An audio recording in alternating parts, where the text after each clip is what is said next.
Park stood at the edge of the landing platform and watched the royal ship descend through the clouds. The vessel was beautiful. It was white and gold, shaped like a curved blade, and it moved without any sound at all. They built their ships like they built everything else. Perfect. Elegant. Beyond anything humans could make. He was 28 years old. He had served in the Earth Defense Corps for 6 years before the Galactic Confederation offered him this position. Guard duty. Protect the diplomats. Stand in the corner and look strong. That was what humans did in the galaxy now. They were the new species, the young ones. The Confederation had 1,000 races, and humans had only joined 50 years ago. To everyone else, they were children playing at being adults. Ship landed softly. The doors opened and the delegation walked out. Had seen pictures of the Queen before, but pictures were nothing compared to reality. Queen was tall and thin, with skin that shimmered like oil on water. She had 4 arms, and each one moved with perfect grace. Her eyes were large and silver, and when she looked at something, she seemed to see through it. She was 400 years old. She had ruled her empire for 3 centuries, and she was beautiful in a way that made feel very small. He was not the only guard. There were 12 of them assigned to protect the Queen during the summit. 3 were warriors, each 8 feet tall with skin like gray stone. 2 were the telepathic species who could sense danger before it happened. 4 were their bodies half metal and half flesh, upgraded with weapons built into their arms. And then there were 3 humans, and 2 others named in. The captain was named. He looked at the 3 humans and made a sound like grinding rocks. That was Hal laughed. "They send us humans," said. "What will you do if there is danger? Bleed on the enemy." The other guards laughed. Even the smile, though they tried to hide it. Said nothing. He had learned long ago that words did not change minds. Only actions did. So he stood straight, kept his face calm, and waited for orders. The summit was held on Helix 9, a neutral space station floating between 3 empires. It was a place for peace talks, for treaties, for the careful work of avoiding war. The Queen had come to sign an agreement with the Consortium and the Federation. If the treaty worked, it would bring stability to 100 star systems. If it failed, millions would die. Was assigned to the night watch outside the Queen's private chambers. It was the quiet shift, the boring shift, the shift they gave to humans because nothing ever happened during sleeping hours. He did not mind. Quiet was good. Quiet let him watch. On the first night, he noticed something strange. The Queen walked past him on her way to her chambers. She moved like water, smooth and flowing, just as he had seen before, but there was something different. Her left secondary arm was half a second slower than her right. It was a tiny thing. No one else would see it, but had spent his whole life watching. On Earth, his family had been poor. They lived in the outer districts of Seoul, where the buildings were old and the air was bad. He had learned to notice small changes. A crack in a wall meant the building was unsafe. A change in a neighbor's face meant trouble was coming. Watching had kept him alive. He watched the Queen for 3 nights. Each night the delay grew worse. Her movements were still graceful, still beautiful, but something was wrong underneath. He also noticed her skin. The shimmer was fading. It was still there, but it was weaker, like a light slowly dying. On the 3rd night, he filed a report. "I believe Queen may be unwell," he wrote. "Her motor control shows slight degradation. Her bioluminescence has decreased by approximately 12% over 3 days. I recommend a medical examination." The response came the next morning. It was from Human Guard. "Your report has been reviewed and rejected. You are not qualified to assess physiology. Do not waste our time with your primitive observations. Return to your duties." Read the message twice. Then he deleted it and returned to his post. Found him during the shift change. She was younger than him, 24, with short hair and quick eyes. She had heard about his report. "They laughed at you in the command room," she said. "Told everyone. He said you think you know more than the royal physicians." "I filed what I saw," said. "And they ignored it." "Yes." Shook her head. "This is why humans never advance. We try to help and they treat us like insects. Looked at her. If I am right and something happens to the Queen, it will not matter what they think of me. It will only matter that I tried. Had no answer for that. That night watched the Queen again. She was worse. Her silver eyes seemed tired. Her forearms moved like they were fighting against invisible chains, and her skin had lost more of its light. Something was killing her slowly. He was certain of it. But no one would listen to a human. So did the only thing he could do. He kept watching. He kept recording. And he waited for the moment when the galaxy would finally see what he had seen all along. That moment was coming soon. The Grand Hall of Helix 9 was filled with light and music. 1,000 delegates had gathered from across the galaxy. They wore their finest clothes. They spoke in 100 different languages. Translator devices floated through the air like small silver birds, turning words into meaning. Tonight was the night of celebration.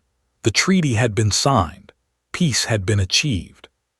Stood against the wall with the other guards.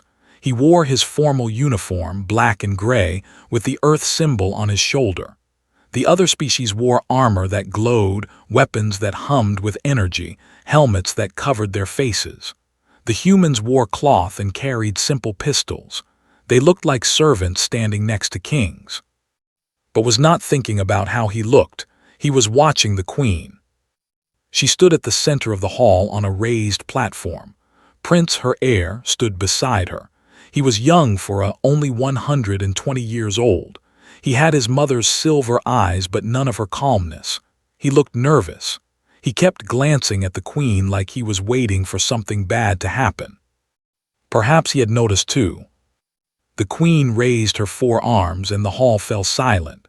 Her voice was soft, but the speakers carried it to every corner of the room.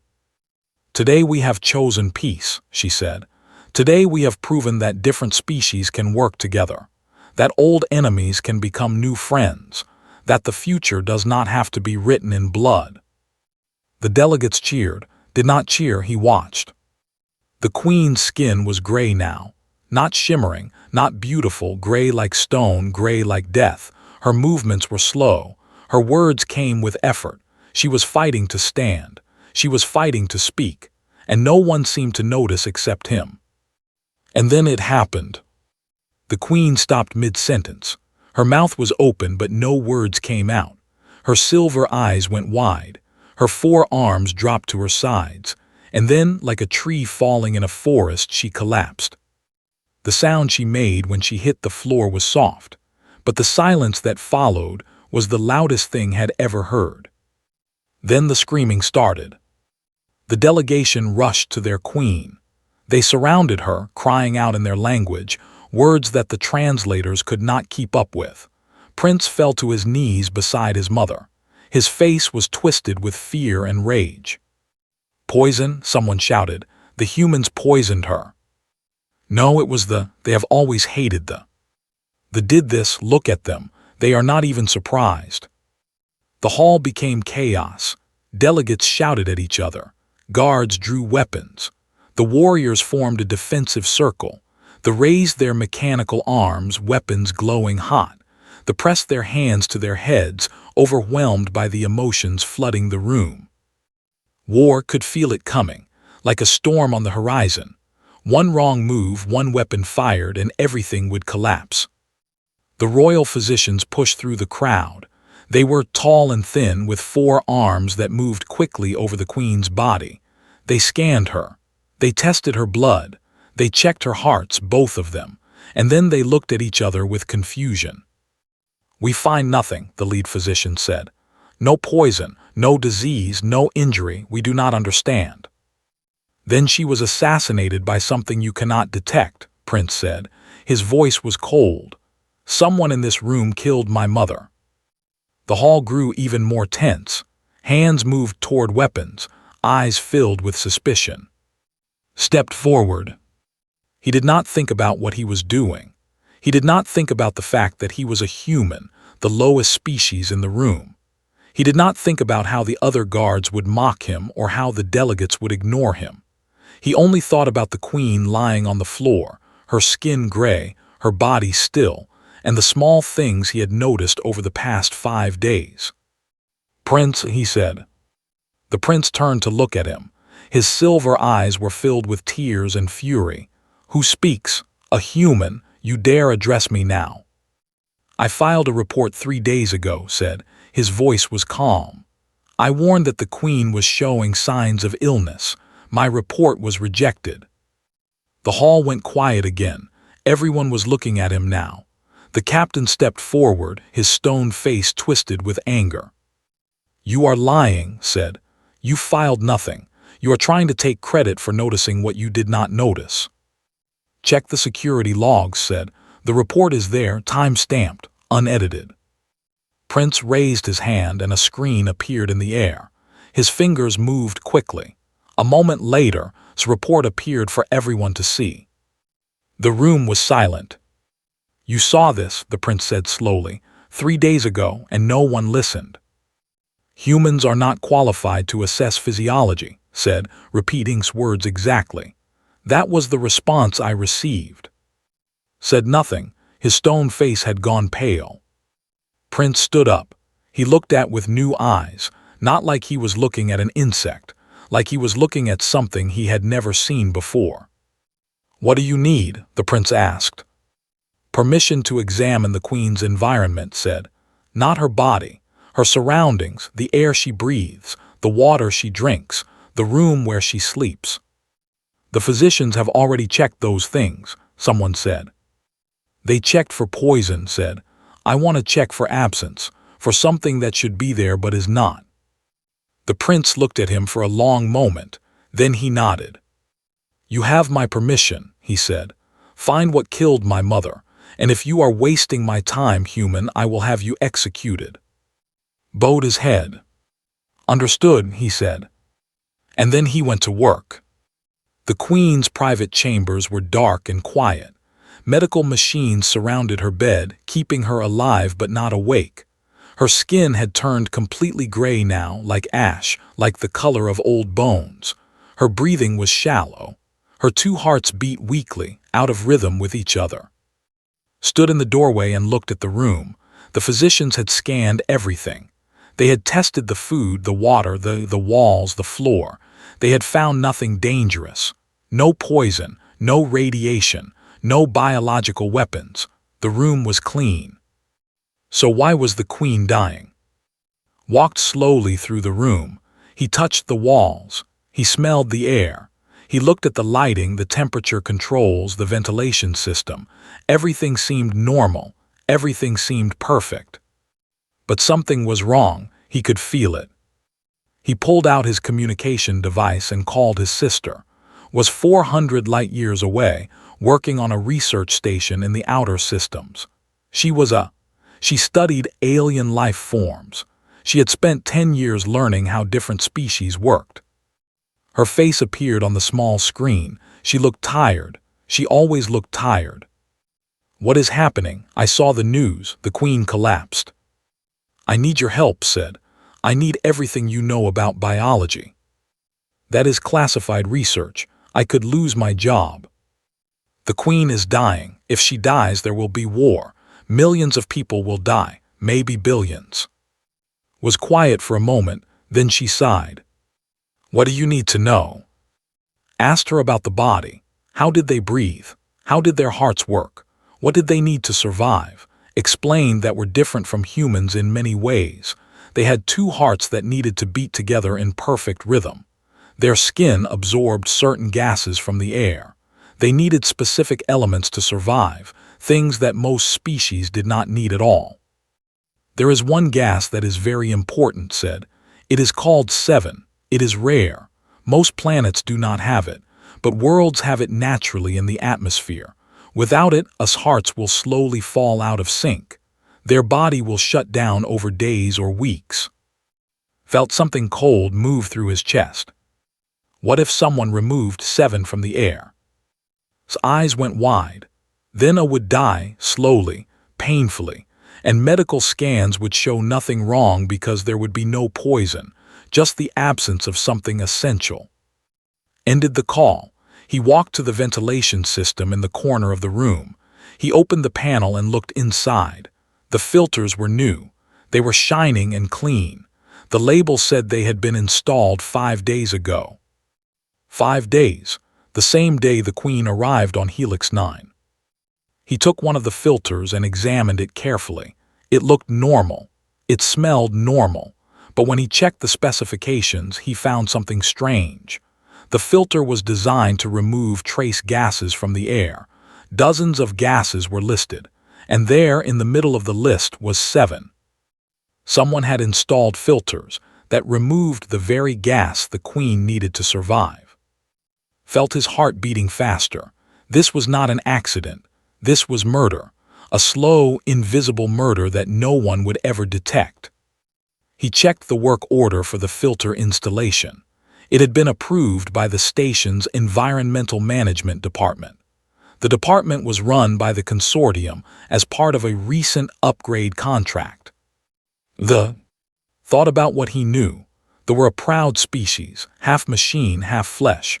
They believed in efficiency, in logic, in power. They had been rivals of the Empire for centuries. If the Queen died, the peace treaty would collapse. War would begin. And in war, they would have the chance to expand their power.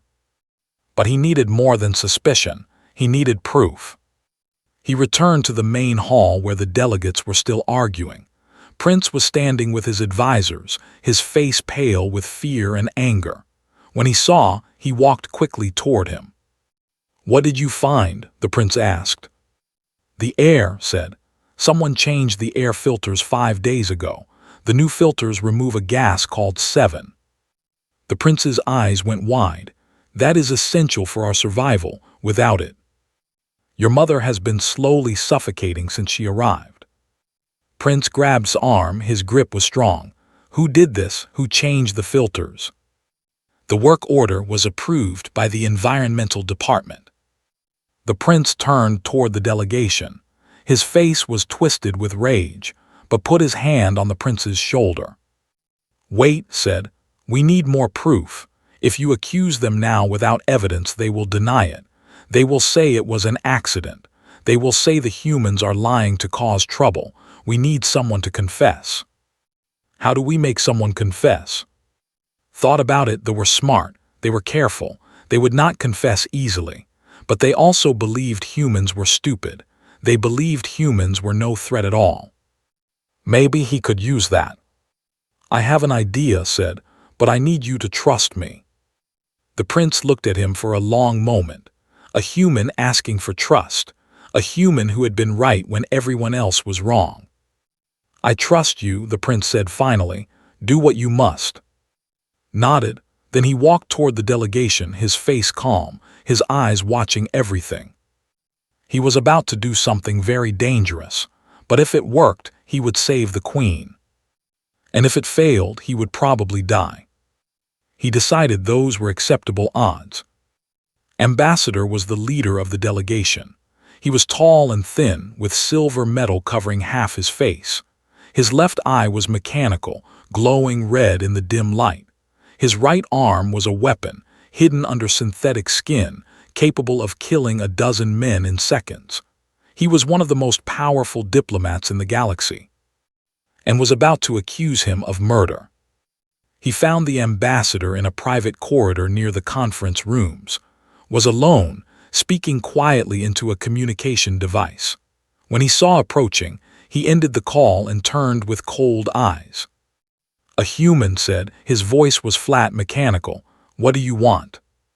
"A private conversation," said, "about the Queen." His mechanical eye flickered. "I have nothing to discuss with a human guard. Leave before I call security." "I know about the filters," said. Went still. For a moment he said nothing. Then his thin lips curved into something like a smile. "I do not know what you're talking about." "The air filters in the Queen's chambers. The ones installed 5 days ago. The ones that remove 7 from the atmosphere. The ones approved by your environmental department." Looked at him with new interest. His mechanical eye scanned from head to foot, analyzing, calculating. "You are clever for a human," said. Cleverer than I expected, but cleverness is not enough. You have no proof, you have only suspicion. I have the work orders. I have the filter specifications. I have testimony from explaining exactly how removing 7 would affect a. All circumstantial, said. Accidents happen, filters get installed, humans make mistakes in their analysis. No one will believe you. Felt his heart pounding, but he kept his face calm. Maybe not, but Prince will investigate. He will demand answers. He will search your systems, your communications, your records. And when he finds something, and he will find something, there will be war. There will be war anyway, said. His voice was colder now. That was always the plan. They have held power for too long. They think they are better than everyone else. They treat us like machines, like tools, like servants. We are tired of being second. We are tired of bowing to a queen who thinks she is a goddess. Listened carefully, was talking, that was good. The more he talked, the more he revealed. So you decided to kill her, said. I decided to remove an obstacle. The queen dies, the treaty fails, war begins. In war, the strong survive. And they are strong. We will take our rightful place as the rulers of this galaxy. And what about humans? Laughed. It was an ugly sound, like metal scraping against metal. Humans, you are nothing. You are insects. You will be slaves or corpses, whichever is more useful. Your species has been in the galaxy for 50 years and you have achieved nothing. You are weak. You are primitive. You are barely worth killing. Nodded slowly. Thank you, he said. Frowned. Thank you for what? Reached into his uniform and pulled out a small device. It was simple, old, a basic audio recorder, the kind humans had used for centuries. No advanced technology, no energy signature, nothing that a scanner would detect. For confessing, said. His mechanical eye went bright red. His face twisted with rage. His right arm began to transform, metal plates sliding apart to reveal the weapon underneath. You recorded me, said. You primitive little insect, you recorded me. Yes. I will kill you. I will tear you apart. No one will ever hear that recording. Raised his weapon arm. Energy hummed along the barrel. In 1 second he would fire and would be dead. But was already moving. He dropped low under the weapon's aim. His hand shot out and grabbed his mechanical arm at the joint where metal met flesh. That was the weak point. Every cyborg had one, twisted hard and sparks flew. The arm locked up, frozen in place. Screamed with pain and rage. His other arm swung towards head, ducked, stepped inside the ambassador's reach and drove his elbow into his throat. The stumbled back, choking. Did not give him time to recover. He swept his legs out from under him and drove him to the ground. Then he pressed his knee into the ambassador's chest and held the recording device in front of his face. I already transmitted this to Prince, said, and to the station's central computer, and to every news network in the Confederation. Right now, everyone in the galaxy is hearing your confession. His face went pale. The red light in his mechanical eye flickered and died. You cannot do this, whispered. You are just a human. Looked down at him with calm eyes. Yes, he said, I am just a human, and I just saved the Queen, and I just stopped your war, and I just destroyed everything you planned. He stood up and stepped back. Maybe you should have taken us more seriously. Guards arrived moments later. They were, their stone faces shocked as they saw Ambassador lying on the floor, defeated by a human half his size. Was with them. The captain looked at with an expression that was hard to read. Shame, perhaps, or something close to respect. You did this? Asked. Yes, said. Was quiet for a long moment, then he nodded slowly. Good work, he said. It was the first time any alien had ever said those words too. It would not be the last. The engineers worked through the night. They removed the poisoned filters from the Queen's chambers. They pumped 7 back into the air. They checked every system, every room, every corridor where the Queen had walked.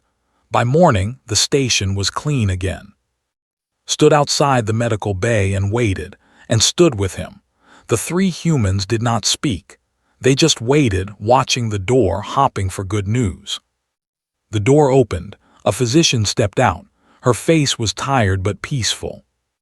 "The Queen is awake," she said. Felt something release in his chest, a weight he had not known he was carrying. "She will live?" he asked. "She will live. Her hearts are synchronizing again. Her skin is regaining its color. She will need time to recover fully, but she will survive." The physician paused. "Because of you." The news spread quickly.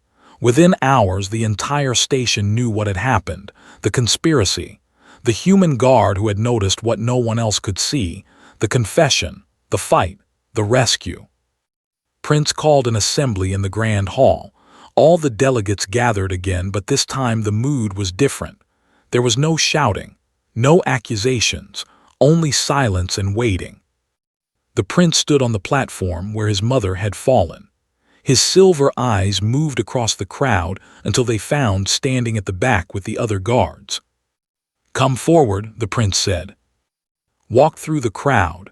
He felt 1,000 eyes watching him. Species that had always looked down on humans, species that had called them insects, children, primitives. They were all watching him now. He stopped at the base of the platform and bowed his head. "Park," the prince said. His voice was formal, but there was warmth underneath. "3 days ago, you filed a report warning that the Queen was unwell. Your report was rejected. You were told that humans were not qualified to understand physiology." The prince paused. Somewhere in the crowd, lowered his stone head in shame. "You were right," the prince continued. "And we were wrong. You saw what our physicians could not see. You found what our investigators could not find. You stopped a conspiracy that would have killed my mother and started a war." He stepped down from the platform and stood in front of. They were almost the same height. The prince's silver eyes looked into his brown ones.